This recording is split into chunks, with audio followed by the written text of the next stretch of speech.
Oi, pessoal! Nesse vídeo eu vou conversar com você sobre o cálcio, famoso íon que compõe ossos, né? A principal função dele, bem conhecida, é essa. Se sabe aí do distúrbio de osteoporose, né? Que conforme a idade eu vou tendo uma menor fixação de cálcio nos ossos, então tem uma porosidade aumentada, ossos mais frágeis. No entanto, ao longo de vários estudos envolvendo esse íon, já se descobriu há bastante tempo que ele também medeia a contração muscular. Então, na verdade, o íon cálcio ele não é apenas composição dos ossos, mas ele também significa função muscular, se lê isso de outra maneira.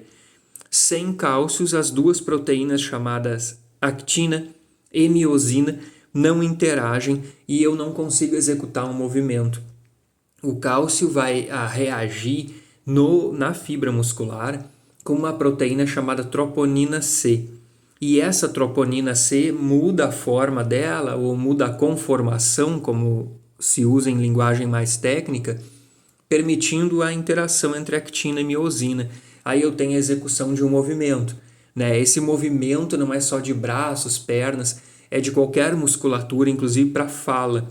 Então essa dinâmica do cálcio é muito importante para mediar a contração muscular. Lá na fibra muscular eu tenho a liberação do cálcio a partir de um sinal que depende de uma fibra nervosa que inerva aquele músculo. Essa fibra nervosa libera um neurotransmissor chamado acetilcolina, que é visto pelo músculo como uma ordem para a contração. E a partir daí uma cascata de eventos leva à liberação do cálcio. Então, na fibra muscular eu tenho este íon como um mediador da contração. No sistema nervoso central, neurônios que recebem sinal do glutamato, que é um aminoácido, mas também é um neurotransmissor, reagem ao glutamato, permitindo a entrada de cálcio no neurônio. Então, se tem aí uma sinalização neuronal dependente de cálcio. E isso é fundamental para que o neurônio que recebeu a ordem do glutamato exerça sua função, geralmente em uma rede neural que vai levar a algum evento, que pode até estar envolvido em movimento ou não, depende aí do que regula essa rede neuronal. No entanto, nesse canal e nesse vídeo, o maior foco é dado para o papel do cálcio no metabolismo. Então, como a gente já sabe, ele medeia a contração muscular, mas o músculo não executa movimento se não tiver energia. Então, a energia necessária para a execução do movimento vem de vias do metabolismo energético. E eu tenho o cálcio como um ativador de algumas dessas vias. Por exemplo, cálcio que é liberado a partir do retículo sarcoplasmático na fibra muscular, ali no citoplasma, ele livre agora interage com a troponina C, mediando a contração. Mas esse cálcio não fica no citoplasma livre por muito tempo. Logo ele é captado pela organela chamada mitocôndria. E dentro da mitocôndria o cálcio ativa duas desidrogenases. Uma é a isocitrato desidrogenase e a outra é a alfa-cetoglutarato desidrogenase. Essas enzimas são centrais numa via chamada ciclo de Krebs. E a ativação do ciclo de Krebs, ou o aumento da velocidade desse ciclo, que eu só boto como CK aqui, aumenta a velocidade de oxidação dos combustíveis e a produção de ATP.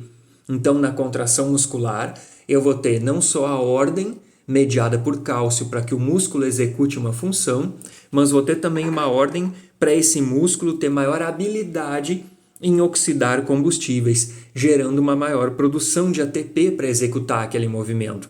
Afinal de contas, a contração muscular é dependente de ATP, então isso tem um custo energético. E para manter esse custo, eu preciso oxidar combustíveis. Então isso aqui, na análise de metabolismo, é algo bastante importante, assim, principalmente para o músculo, porque a dinâmica lá de liberação de cálcio e captação dele pela mitocôndria é bastante intensa, né? Se flutua bastante a concentração do cálcio no citoplasma e depois dentro da organela.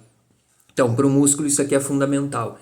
Quer dizer que num dado momento o cálcio está dando a ordem para o músculo contrair e ainda a ordem para que sejam mobilizadas reservas, inclusive como é essa vista aqui na glicogenólise.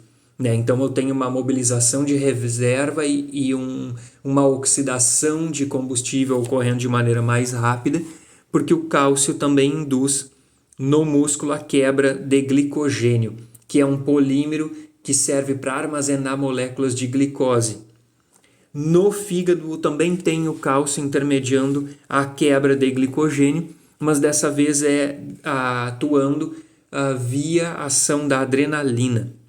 Dependendo do tipo de receptor no qual a adrenalina interage com o fígado, se tem a liberação de cálcio a partir do retículo liso, né, o retículo endoplasmático liso, no hepatócito. O retículo endoplasmático liso e retículo sarcoplasmático, eles têm nomes diferentes, alguma diferença na função entre fígado e músculo, mas no músculo é só uma nomenclatura diferente, assim, retículo sarcoplasmático, nada que afete muito a interpretação quanto ao metabolismo de cálcio. Então lá no músculo tem aquela ativação do ciclo de Krebs, né, de forma mais intensa, se observa isso, e no fígado eu tenho uma ordem da adrenalina sendo mediada pelo cálcio, sinalizando para esse órgão quebrar o glicogênio armazenado, liberando glicose livre que vai ajudar na manutenção da glicemia. Se imaginasse uma situação na qual a adrenalina seja liberada, como de estresse ou até de euforia, né? Geralmente os livros trazem uma análise mais voltada para o estresse e a adrenalina sendo um importante mediador da resposta a esse estresse.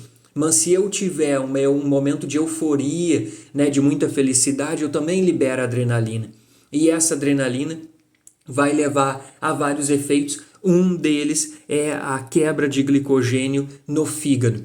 Claro que aí eu não estou falando de um indivíduo que esteja há muito tempo de jejum, porque aí o glicogênio hepático até já pode ter terminado, né? Então esse efeito vai ser mínimo no fígado. Mas se eu tiver glicogênio, que é o polímero de glicose, para ser quebrado, gerando glicose livre, então vai ser bastante importante o papel da adrenalina via cálcio estimulando a glicogenólise.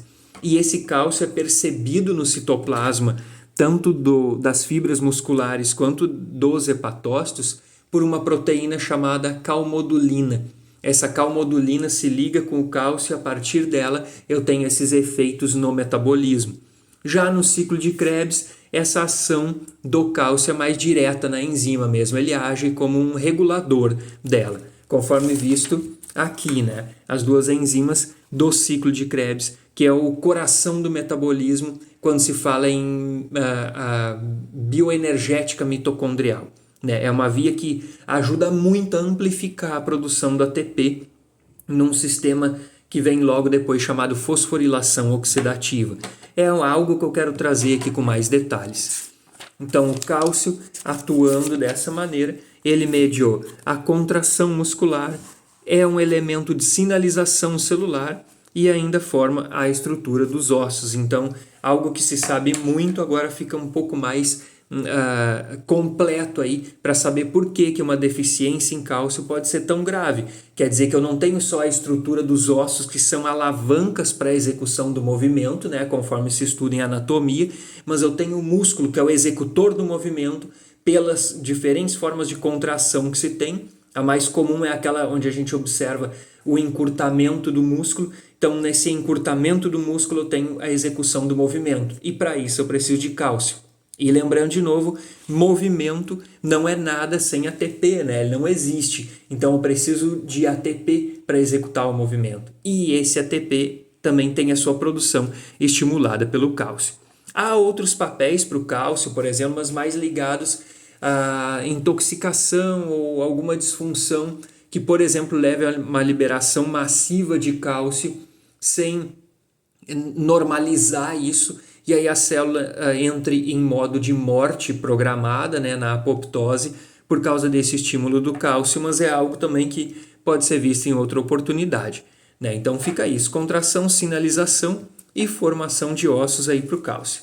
Obrigado por ter assistido, espero mesmo ter ajudado vocês a interpretar melhor as funções desse íon. Até a próxima.